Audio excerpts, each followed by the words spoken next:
Tapi terus terang, buat saya dan keluarga, uang itu nomor 6.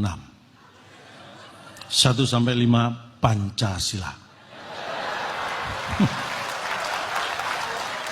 Jadi perlu Bapak Ibu ketahui, setelah Pancasila, saya langsung mikir uang.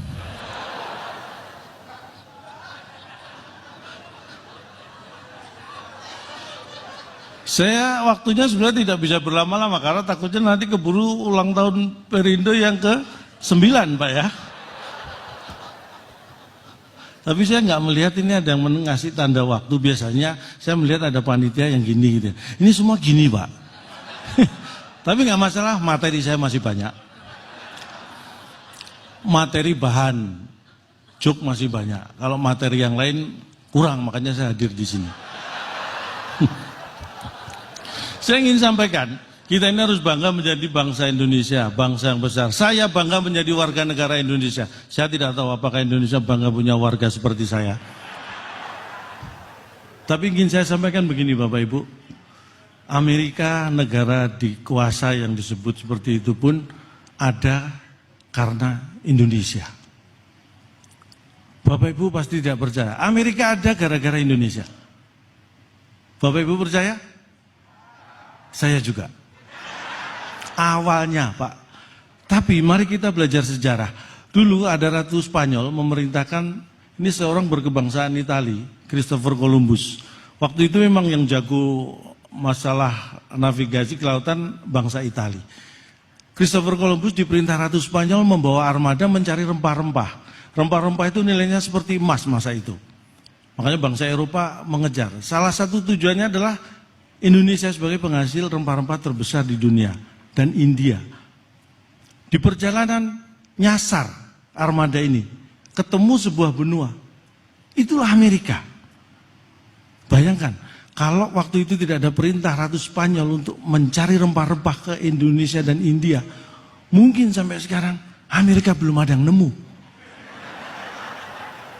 Bayangkan Bapak Ibu, Joe Biden apa enggak toleh. Amerika belum ada yang nemu. Jadi Amerika ada gara-gara Indonesia. Tepuk tangan buat Indonesia. Benar. Napoleon Bonaparte di masa itu yang terhebat, terkuat pasukannya di Eropa, Prancis. Jatuh, menyerah, kalah gara-gara Indonesia. Ini banyak yang tidak tahu. Mari kita belajar sejarah. Pada waktu itu tahun berapa? Saya lupa. Saya yakin Napoleon juga lupa itu tahun berapa. Pada masa itu Napoleon akan menyerang salah satu negara, termasuk negara kecil di Eropa, akan diserang. Dalam hitungan di atas kertas harusnya hitungan berapa hari sudah bisa dikuasai. Ketika Napoleon sudah siap menyerang, apa yang terjadi? Ada sebuah gunung di Indonesia, waktu itu disebut Gunung Samalas. Sekarang kita menyebut dengan Gunung Tambora. Meletus. Dan masuk 5 letusan terdahsyat di era modern gunung berapi di dunia. Efek yang terjadi apa? Eropa yang harusnya belum musim dingin gara-gara Gunung Samalas meletus, tiba-tiba musim dingin turun salju. Bayangkan itu.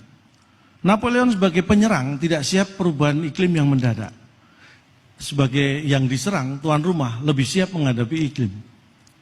Akhirnya apa yang terjadi? Menyerah, kalah Napoleon di Waterloo. Gara-gara Gunung Samalas di Indonesia meletus.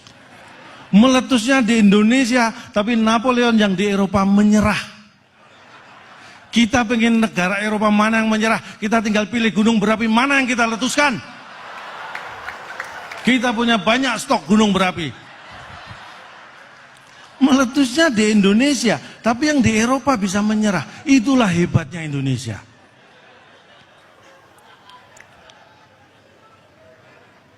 Makanya tidak boleh ada negara yang sombong dengan Indonesia. Tidak boleh ada negara yang sombong. Saya pernah mewakili Indonesia diskusi negara ASEAN. Saya tidak tahu siapa yang kirim, tiba-tiba saya di sana Pak Jokowi. Dipaketkan kayaknya saya. Tapi prinsipnya begitu. Vietnam itu yang negara merdekanya aja sama Indonesia duluan Indonesia Pak. Tapi sempat meremehkan prestasi sepak bola Indonesia. Vietnam. Saya katakan sebagai wakil negara Indonesia, jangankan negara Asia Tenggara, negara di seluruh dunia satu pun nggak boleh sombong soal sepak bola dengan Indonesia. Brasil 5 kali juara dunia, Jerman 4 kali, Italia 3 kali, boleh. Tetapi mereka tidak boleh sombong, karena apa? Brasil pernah kalah dari Jerman, Pak. Jerman sering kalah dari Italia. Italia juga sering kalah dari Brasil. 3 negara juara dunia saling mengalahkan pernah. Tapi belum satu pun 3 negara tadi berhasil mengalahkan timnas Indonesia. Siapa yang tidak terkalahkan? Indonesia. Kita pertahankan, jangan pernah mau bertanding dengan mereka. Supaya kita tidak terkalahkan. Itulah bagaimana kita optimis dengan cara minimalis.